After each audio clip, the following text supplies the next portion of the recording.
클라우드 아키텍처에 대해서 알아보겠습니다. 클라우드 아키텍처 구조를 보면 레이어 1은 유저 혹은 클라이언트 레이어가 되고요.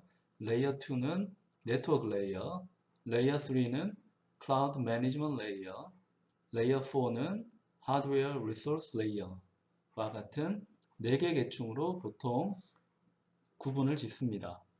자, 이러한 각 계층별 특성을 살펴보면 우리가 네트워크 시간에 배웠던 OSI 모델을 떠올리게 됩니다. OSI 모델은 네트워크를 설계하기 위한 가장 표준적인 모델이라고 볼 수가 있습니다. 예를 들면 이런 형태로 이 7레이어를 구성을 할 수가 있습니다. 맨 밑바닥에 구성되는 게 피지컬 레이어가 되는 거고, 그 다음에 데이터 링크 레이어, 네트워크 레이어, 여기까지는 이제 이 네트워크 간의 통신을 담당하는 미디어 레이어라고 볼 수가 있습니다.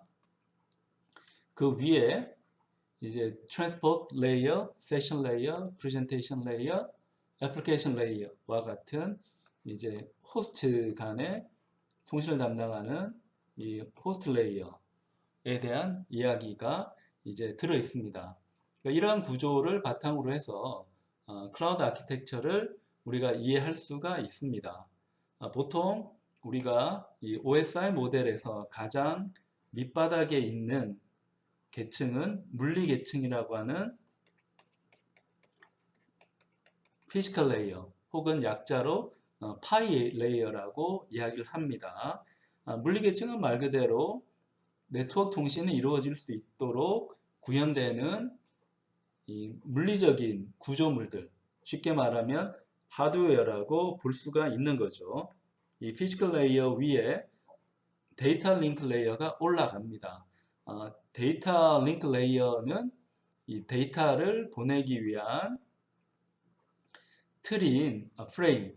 이 프레임은 뭐 동기를 맞춘다거나 뭐 비트 간의 영역을 구분한다거나 뭐 이럴 때 사용되는 걸 우리가 프레임이라고 하는 거죠.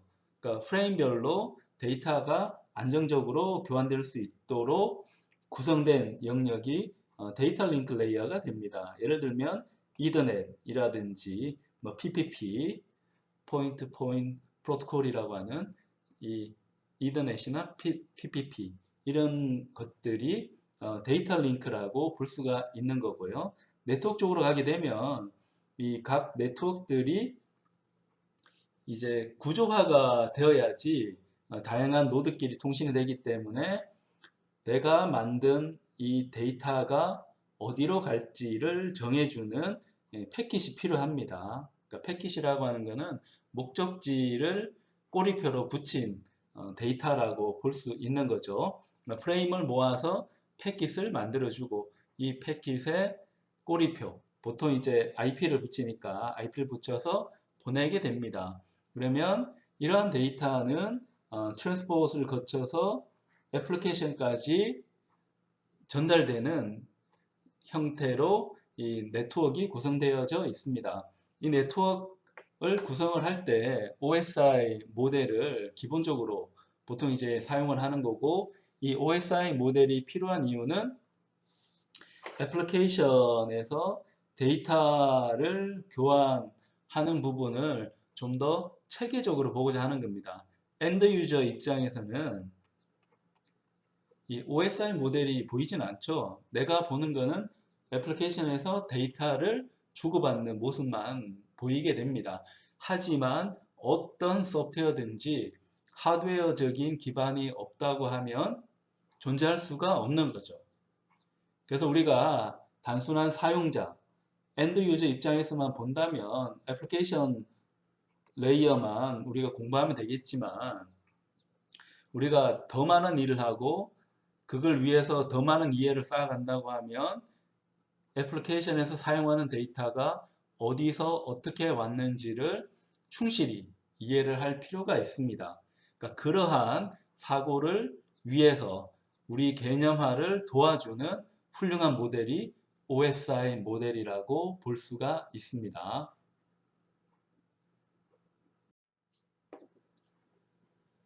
OSI 모델을 이해를 하고 클라우드 아키텍처를 살펴보면 비슷하면서도 좀 다른 차이점을 볼 수가 있어요. 그 OSI 모델은 쌓아 올라가는 게 이 피지컬 레이어부터 시작해서 애플리케이션 레이어까지 올라갔잖아요. 근데 클라우드 아키텍처에서는 이 레이어 구성이 조금 특이합니다. 레이어 1은 그러니까 엔드 유저에 대한 부분이 있는 거죠. 이게 사실은 이제 애플리케이션에 관련된 레이어라고 볼 수가 있을 건데, 이 클라우드라는 거는 항상 소비자 중심입니다. 사용자 중심이기 때문에 사용자 중심으로 해가지고 밑으로 내려가는 구조를 가지고 있습니다. 그래서 이 클라우드 아키텍처에서는 사용자가 쓰는 애플리케이션도 물론 중요하겠지만 이 클라우드라고 하는 거는 기본적으로 인터넷 기반의 네트워크인 거죠. 그러니까 전문적인 사업자가 제공하는 인터넷 서비스, 온 디맨드로 사용할 수가 있는 이 인터넷 서비스를 우리가 클라우드라고 하잖아요. 그러면 각 컴퓨터끼리 연결되기 위한 네트워크 레이어가 존재해야 되는 거죠. OSI 입장에서 보면 이 데이터 링크라든지 네트워크라든지 그리고 뭐 트랜스포트 이런 레이어들이 다 네트워크 레이어에 포함된다고 볼 수 있습니다. 레이어 3로 오게 되면 클라우드 매니지먼트 레이어라는 게 있는데요. 이 클라우드 매니지먼트 레이어 이해하기 위해서는 하드웨어 리소스 레이어를 봐야 됩니다. 하드웨어 리소스 레이어는 말 그대로 자 노드에 대한 하드웨어, 노드 하드웨어가 존재하는 영역이 이 하드웨어 리소스 레이어라고 볼 수 있습니다. 그러니까 노드라고 하는 것은 통신하는 주체, 통신할 때 네트워크를 구성하는 한 점을 노드라고 보는 거죠. 그래서 이 노드가 되기 위해서는 하드웨어가 있어야 되고, 더 구체적으로 본다고 하면 CPU, 메모리, 스토리지, 그 다음에 IO를 담당하는 어떤 기능들이 있어야 될 겁니다. 이런 하드웨어들이 노드를 구성하고 있고, 이 노드들이 굉장히 많이 꽂혀서 다양한 사용자가 필요할 때마다 그때그때 클라우드 서비스를 이용을 할 수가 있습니다. 온 디맨드로 언제 어디서든지, 유비쿼터스라는 표현도 쓸 수가 있을 거고요. 언제 어디서든지 이 네트워크를 이제 내가 할당받아서 사용할 수가 있는데, 다만 이제 클라우드 쪽에서 필수적으로 우리가 고려해야 되는 것은 노드가 하나만 있다고 하면 이 노드에 OS만 깔아서 사용을 하면 되겠지만, 이 노드는 개수가 굉장히 많고요. 우리가 물리적으로 볼 때 서로 떨어진 노드기는 하지만 이 노드들이 또 하나의 큰 노드를 이제 구성할 수도 있는 거고요. 그러니까 클러스터라고 하는 걸로 이제 생각할 수 있을 건데, 자, 이런 이 노드들의 이 집합체를 마치 하나처럼 쓸 수 있게 한다거나 혹은 가상화를 하기 위한 소프트웨어도 이제 필요합니다. 그러니까 그걸 하기 위한, 그러니까 클라우드용 소프트웨어를 관장하는 영역이 그러니까 클라우드 매니지먼트 레이어라고 볼 수 있습니다. 또 이런 측면으로 본다면 하드웨어 리소스 레이어는 클라우드 하드웨어를 구성하는 레이어라고 볼 수 있습니다. 그래서 클라우드 하드웨어가 존재하고 그 위에 클라우드가 가상화하고 여러 가지 이 노드 분담이라든지 이런 걸 담당하기 위한 이 소프트웨어가 클라우드 소프트웨어 형태로 올라가야 되고요.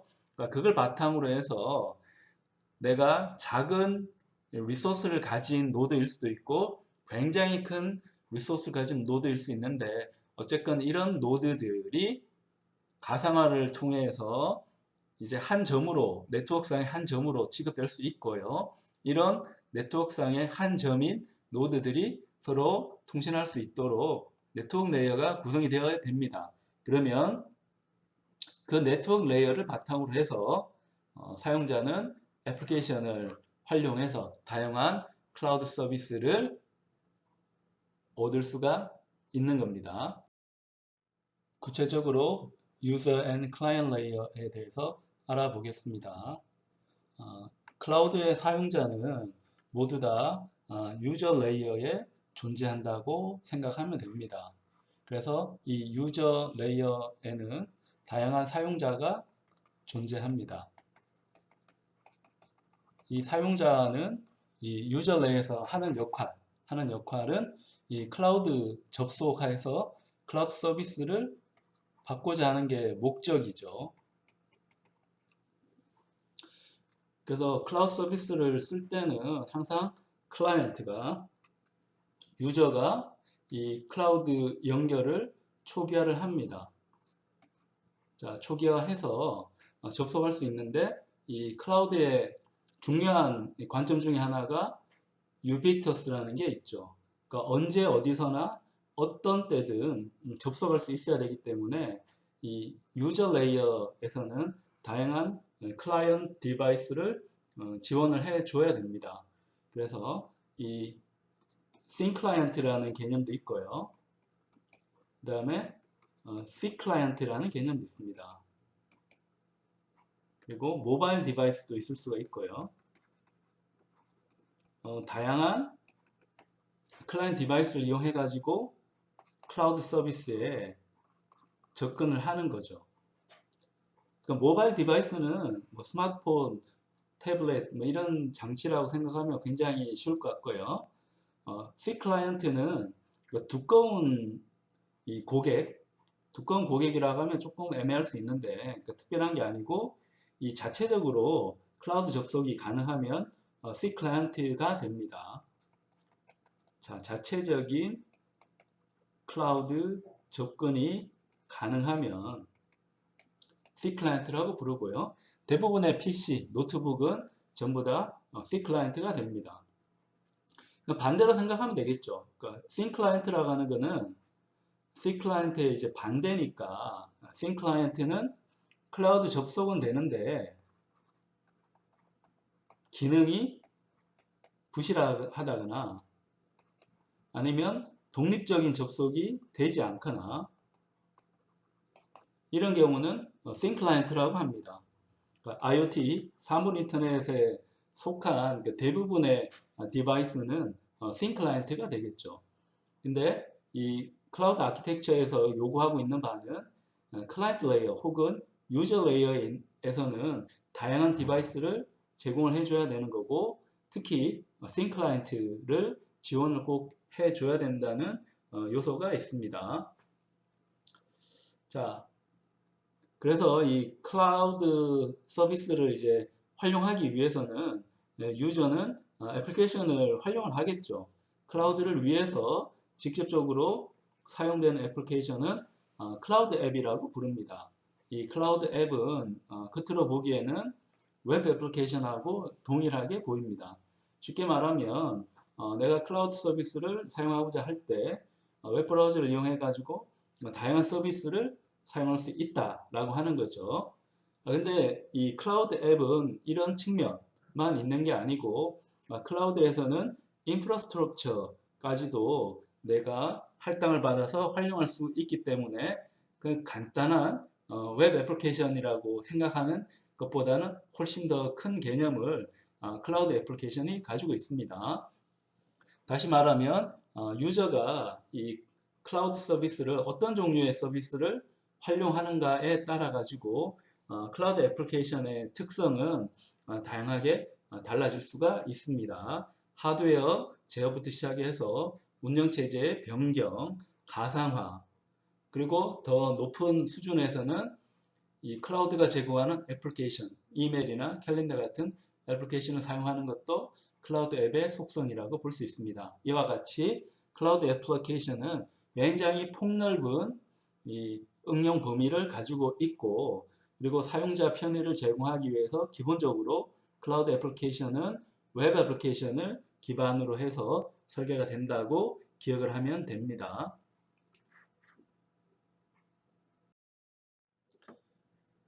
네트워크 레이어에 대해서 알아봅시다. 네트워크 레이어는 클라우드 유저가 클라우드에 접속할 수 있도록 도와주는 레이어를 뜻합니다. 그래서 우리가 만약에 퍼블릭 클라우드를 사용한다고 하면 당연히 네트워크에 접속하기 위한 방식은 인터넷이 되겠죠.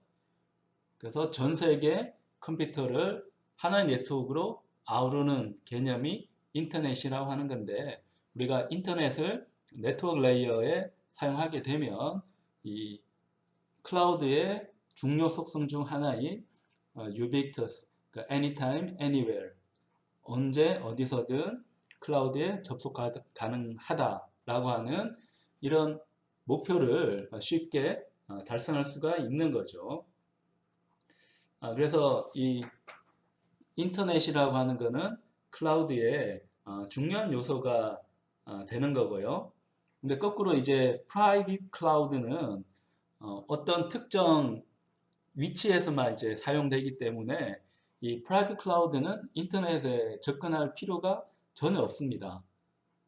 인터넷 접근할 필요 없이 간단하게 그 로컬 에리어 네트워크로 랜으로 구성이 되어도 관계가 없습니다.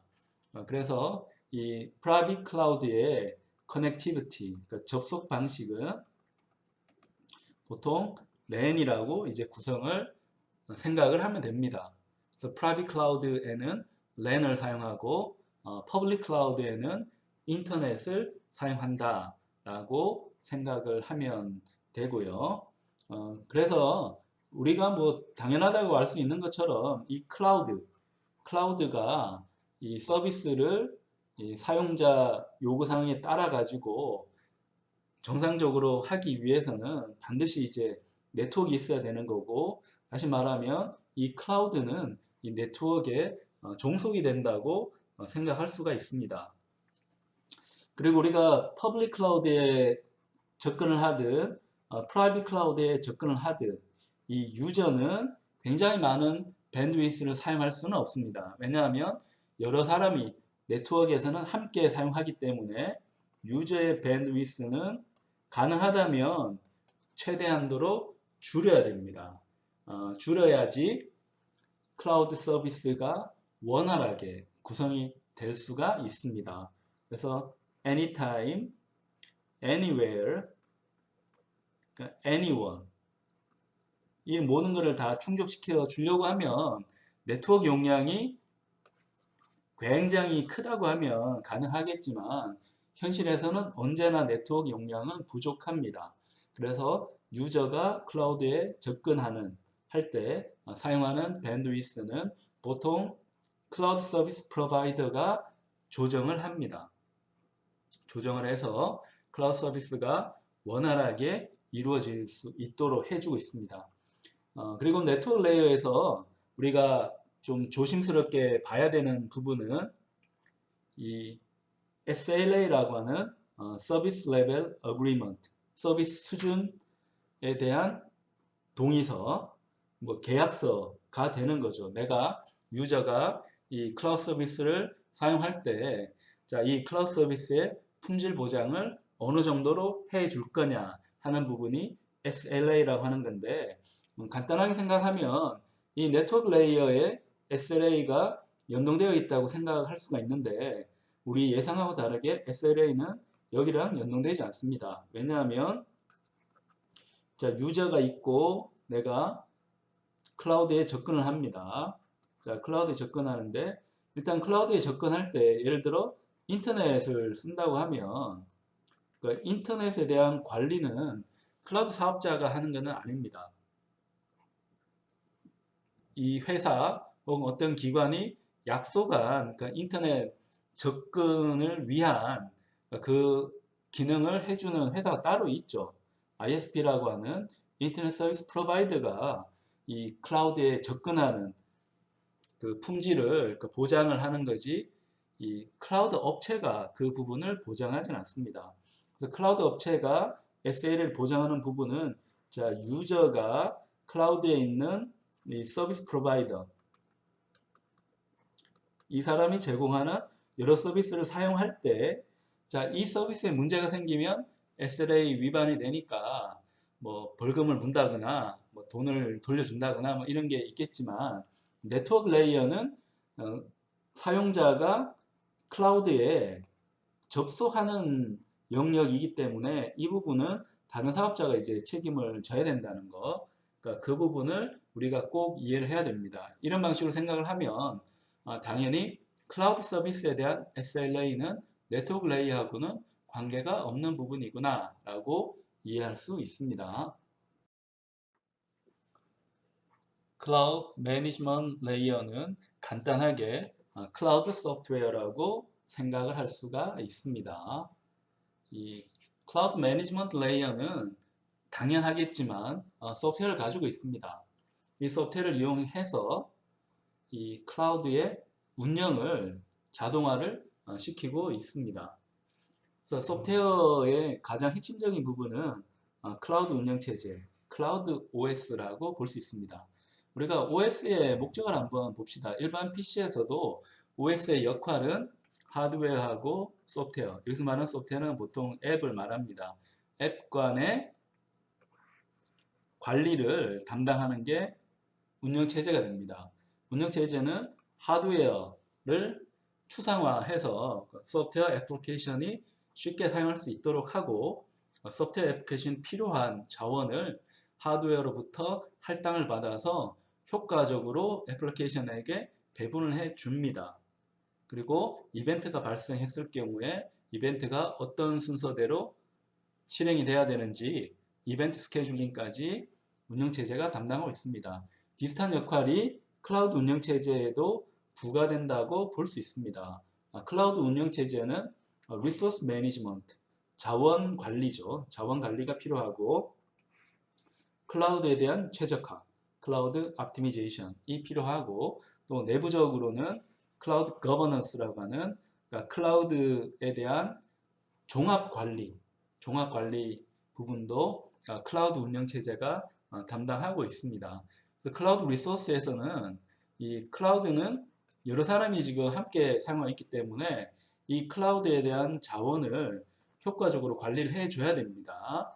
그래서 이 클라우드에 대한 스케줄링을 어떻게 할 건지, 자, 일 처리 순서가 어떻게 될 건지, 클라우드 서비스는 지금 어떻게 내가 제공을 해 줄 건지, 그러니까 그런 거에 대한 자원 관리, 자원 리소스 매니지먼트가 있을 수가 있고요. 또 최적화라고 해서 사용자 입장에서는 이 클라우드를 구성하는 노드는 뭐 하나라고 생각할 수 있을지 모르지만 실제 클라우드 내부에서는 굉장히 많은 노드들이 서로 소프트웨어적으로 결합을 하고 있습니다. 이 부분을 담당을 해주는 게 클라우드 매니지먼트 레이어의 클라우드 OS가 되는데요. 그러니까 클라우드 OS는 지금 웹 서버의 그 용량에 따라 가지고 서버를 합치기도 하고 분산하기도 합니다. 그러니까 어떻게 하는 게 이 클라우드 서비스가 원활하게 이루어질 건지를 클라우드 운영체제가 판단을 해서 서버들을 관리를 해주고 있습니다. 그리고 스토리지도 어떻게 연결시키는 게 좋은 건지, 그러니까 하드웨어적으로는 이 스토리지도 떨어져 있지만 클라우드 유저 입장에서는 클라우드 매니지먼트 레이어를 통해서 하나로 마치 합쳐진 것 같은 스토리지를 느낄 수 있습니다. 그래서 스토리지를 이제 합병하기도 하고 분리하기도 하고 이런 것들을 옵티미제이션 관점에서 클라우드 OS가 처리를 해주고 있습니다. 그리고 또 이 클라우드 운영 체제는 클라우드 내부적으로 통제를 해줘야 됩니다. 그러니까 사용자에게 보이지는 않지만 클라우드끼리 주종 관계 같은 것을 이룰 수도 있고 독립적으로 연결될 수도 있고 이런 부분들을 관리를 해주는 부분이 클라우드 거버넌스가 됩니다. 물론 클라우드 거버넌스도 클라우드 OS가 담당하고 있습니다. 그 클라우드 매니지먼트 레이어에서는 그래서 이 데이터 센터하고 유저 간의 연결도 당연히 관리를 하고 있습니다. 사용자 입장에서는 동일한 웹서버이지만 클라우드 입장에서 보면 다른 위치에 있는 웹서버일 수 있습니다. 그래서 사용자는 이제 가상화라든지 이런 거를 통해 가지고 내가 지금 보고 있는 데이터 웹서버를 통해서 지금 통신을 하는데 이 웹서버가 어디에 있는지 알 방법은 없습니다. 어떤 위치의 데이터 센터에 들어가 있겠죠. 근데 그 데이터 센터 안에서도 굉장히 복잡하게 지금 변동이 일어나고 있고요. 그러니까 그런 부분들을 관장하는 게 클라우드 매니지먼트 레이어가 됩니다. 이 클라우드 매니지먼트 레이어는 사용자와 SLA로 계약을 하고 있습니다. 서비스 레벨 어그리먼트를 통해 가지고 자, 이 유저하고 이제 클라우드를 통해서 사용자가 이제 서비스를 하잖아요. 서비스 하는데 이 사용자하고 이 클라우드하고 서비스를 할 때 생기는 다양한 문제점들, 이런 문제점들이 생겼을 때 이 계약서인 SLA에 따라 가지고 클라우드 서비스 프로바이더는 그러니까 페널티를 물게 됩니다. 근데 착각하지 말아야 될 거는 클라우드 매니지먼트 레이어는 네트워크 레이어하고는 다르게 네트워크 레이어는 유저가 클라우드에 접속할 수 있도록 도와주는 부분이 네트워크 레이어가 되는 거고, 이 부분은 그러니까 클라우드 기능과는 관계없는 거기 때문에 SLA가 아닙니다. 아니고 클라우드 서비스를 사용할 때 생기는 다양한 문제점들은 SLA에 해당이 되게 됩니다.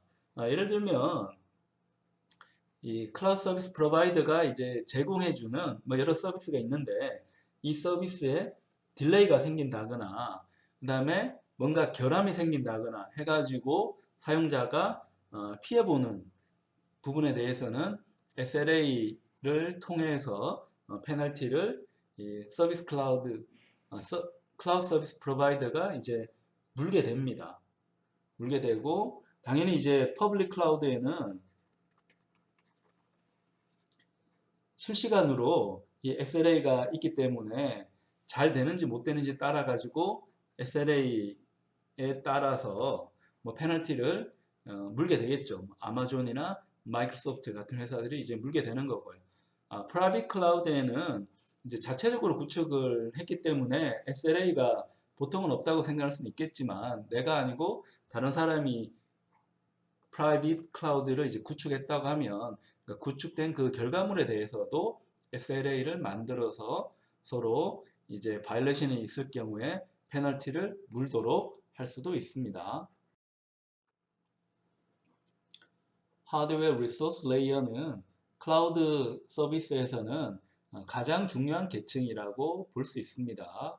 우리가 레이어 1부터 레이어 4까지 보고 있는데요.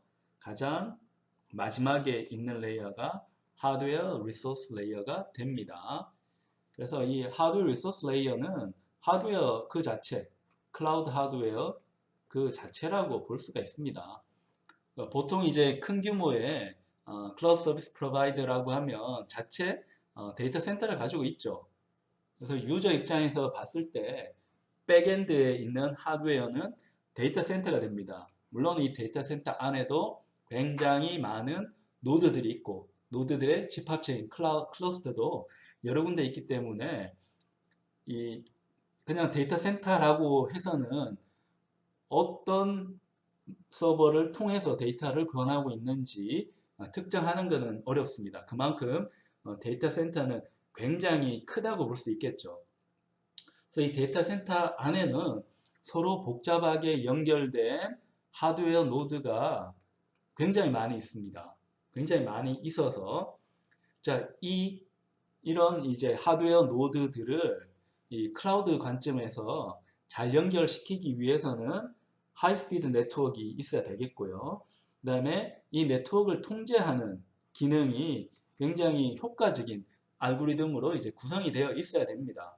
이건 운영체제, 클라우드 운영체제 입장에서도 당연한 거고, 클라우드 하드웨어 입장에서, 그러니까 피지컬 레이어에 해당하는 이 클라우드 하드웨어 입장에서도 굉장히 효과적인 알고리즘을 사용을 해야 됩니다.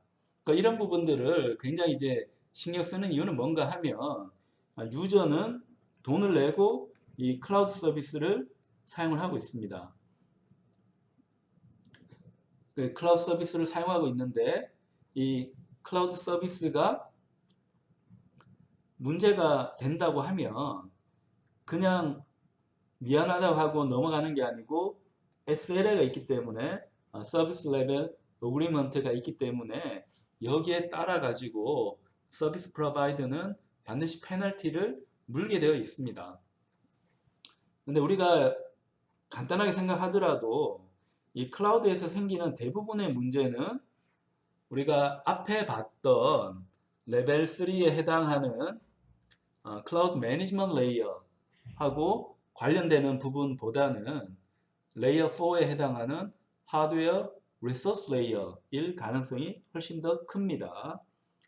이 클라우드 서비스라고 하는 것도 하드웨어를 기반으로 이루어지는 거기 때문에 하드웨어에서 생기는 문제는 직접적으로 사용자의 불편을 초래합니다. 그래서 SLA가 하드웨어 리소스 레이어는 SLA에 가장 큰 영향을 끼치기 때문에 클라우드 서비스 프로바이더는 굉장히 심혈을 기울여서 하드웨어 리소스 레이어를 설계하고 있습니다. 그 결과로 하드웨어 리소스 레이어는 반드시 하이스피드 네트워크를 가져야 되고요. 그 다음에 이 네트워크 노드를 조정하기 위한 알고리즘도 굉장히 효과적인 걸 사용을 해야 됩니다. 왜냐하면 유저가 클라우드 서비스를 이제 활용할 때 조금의 딜레이라도 이제 생기거나 그다음에 어떤 버그가 이제 생긴다고 하면 SLA에 따라서 이 서비스 프로바이더는 이 페널티를 물어야 되기 때문입니다. 그래서 이런 문제가 생기지 않도록 하려고 하면 하드웨어 리소스 레이어를 잘 구성을 해야 되고 하드웨어 리소스 레이어는 쉽게 이야기하면 데이터 센터입니다. 이 데이터 센터를 잘 구축을 해줘야 됩니다. 그래서 이 데이터 센터의 성능에 따라서 클라우드 서비스 프로바이더의 그 핵심 능력이 결정된다라고 생각해도 됩니다.